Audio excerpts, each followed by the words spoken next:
Selamat pagi anak-anak. Bagaimana kabar kalian hari ini? Ibu berharap semua dalam keadaan yang sehat untuk bisa mengikuti pelajaran hari ini. Namun sebelum kita memulainya, terlebih dahulu kita mau berdoa. Dan izinkan saya memimpin doa pada pagi hari ini. Dan anak-anak berdoa sesuai dengan keyakinan dan kepercayaan. Kita berdoa. Terima kasih Bapa yang baik, kami bersyukur untuk hari ini Tuhan masih memberikan kami kesehatan dan kekuatan. Untuk itu ya Tuhan, tolonglah akan kami sehingga kami dapat mengikuti kegiatan hari ini dari awal pertengahan sampai pada penghabisannya. Terima kasih Tuhan Yesus, terima kasih Bapa yang baik. Terpujilah namamu Tuhan kekal untuk selama-lamanya. Amin. Baik anak-anak, kita sudah berdoa. Anak-anak silahkan mempersiapkan alat tulis yang ada, buku-buku seperti itu, dan kita akan masuk pada materi kita hari ini. Dan jangan lupa untuk mengisi daftar hadir pada Google Classroom yang ada. Nah, pada pagi hari ini kita masuk dalam materi kita, bab 2 pertemuan yang pertama, yang berjudul Pembukaan Undang-Undang Dasar Negara Republik Indonesia tahun 1945 dengan kompetensi dasar 3.2 mensintesiskan isi alinea dan pokok pikiran yang terkandung dalam pembukaan Undang-Undang Dasar Negara Republik Indonesia tahun 1945 dengan tujuan pembelajaran. Setelah mengikuti kegiatan pembelajaran, peserta didik dapat menjelaskan makna pembukaan Undang-Undang Dasar Negara Republik Indonesia tahun 1945. Nah, anak-anak, di bawah ini ada gambar atau media. Apa hubungannya media ini dengan materi kita hari ini? Anak-anak bisa perhatikan di sini ada lambang burung Garuda, suasana sidang, ada PPKI, bahkan ada Presiden Soekarno dan Gedung Pancasila. Nah, anak-anak, dalam kaitannya dengan materi kita hari ini tentang pembukaan Undang-Undang Dasar 45, di sini ada sidang BPUPKI. BPUPKI itu bersidang itu 2 kali ya, pada tanggal 29 sampai 1 Juni, yaitu membahas tentang dasar negara, sedangkan sidang yang kedua tanggal 10 sampai 17 Juli yaitu membahas tentang rancangan undang-undang dasar. Nah, yang berikutnya di situ ada PPKI.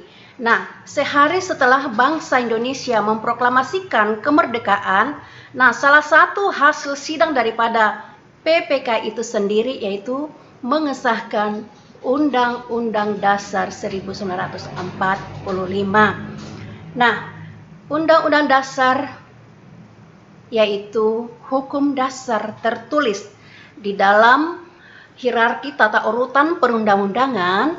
Undang-Undang Dasar ini menempati kedudukan yang tertinggi, sehingga peraturan yang ada di bawahnya seperti ketetapan MPR, undang-undang, peraturan pemerintah pengganti undang-undang, Perpres, Perpu, itu tidak bertentangan dengan undang-undang yang lebih tinggi, dalam hal ini Undang-Undang Dasar.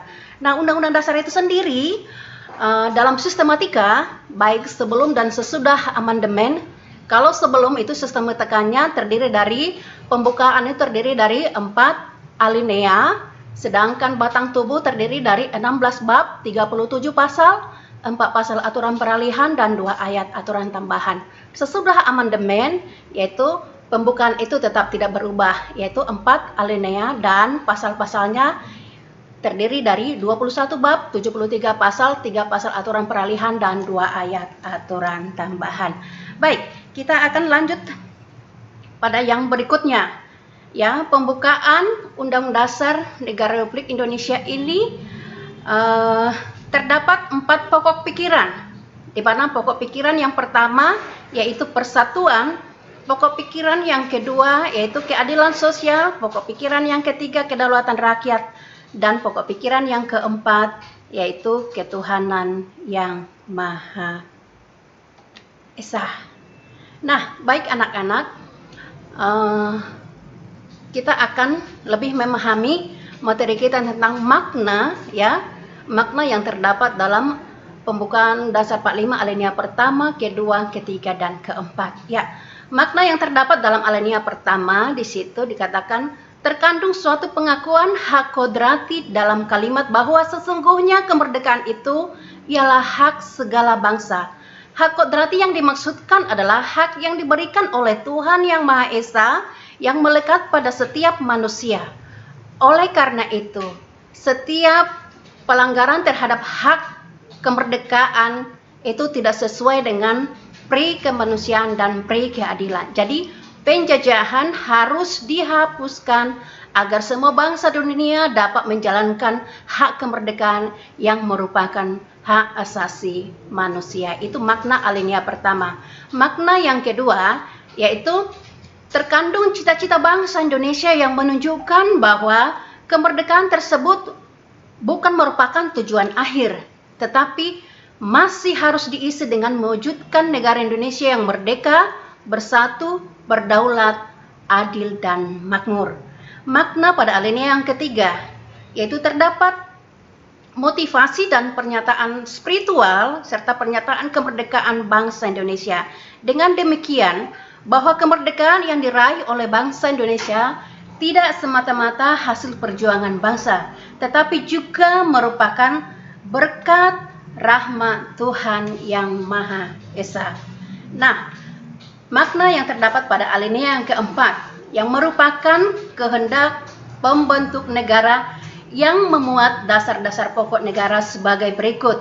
Yang pertama, yaitu negara Indonesia mempunyai tujuan.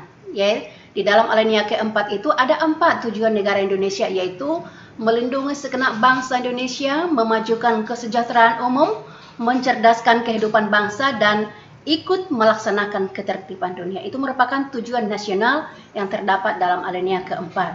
Yang berikutnya, ketentuan diadakannya Undang-Undang Dasar. Yang ketiga, negara Indonesia berbentuk republik. Itu terdapat di dalam pasal 1 ayat 1 Undang-Undang Dasar 45. Dan negara yang berkedaulatan rakyat itu terdapat di dalam pasal 1 ayat 2. Yang berikutnya, yang keempat, yaitu dasar negara Indonesia, yaitu Pancasila, yaitu di dalam alinea keempat, yaitu sila pertama, kedua, ketiga, keempat, dan yang kelima. Baik anak-anak, kesimpulan daripada materi kita hari ini, yaitu salah satu hasil sidang PPKI tanggal 18 Agustus 1945 adalah mengesahkan Undang-Undang Dasar 1945. Pembukaan Dasar 45 terdiri atas 4 alinea. Setiap alinea memiliki arti dan makna sebagai penjelasan terperinci dari proklamasi kemerdekaan Indonesia. Pembukaan Dasar 45 memuat pernyataan kemerdekaan Indonesia, dasar negara, dan tujuan negara. Baik anak-anak, untuk lebih jelasnya kalian bisa membaca buku sumber yang berkaitan dengan materi kita hari ini. Dan untuk tugas, anak-anak bisa melihat di Google Classroom yang ada. Dan Ibu harapkan di dalam mengerjakan tugas itu tidak asal, ya. Jadi kerjakan dengan baik sehingga hasil yang diperoleh maksimal, ya. Jadi untuk minggu depan, materi kita untuk minggu depan anak-anak bisa membacanya, yaitu tentang pokok-pokok pikiran dalam pembukaan Undang-Undang Dasar 1945. Ya, materi kita sampai sekian jauh. Dan kita mau akhiri kegiatan belajar kita hari ini, dan Ibu akan menutupnya di dalam doa. Kita berdoa. Kami bersyukur kepadamu ya Tuhan, oleh karena pimpinan penyertaan Tuhan sehingga memampukan kami untuk mengikuti pelajaran hari ini dengan baik. Tolong ya Tuhan sehingga anak-anak kami mampu mengerti dan memahami. Mereka boleh belajar sungguh-sungguh demi masa depan mereka ya Tuhan. Terima kasih Bapa yang baik. Terpujilah namamu, kekal untuk selama-lamanya. Amin. Baik anak-anak, sampai ketemu minggu depan. Salam sehat untuk kita semua.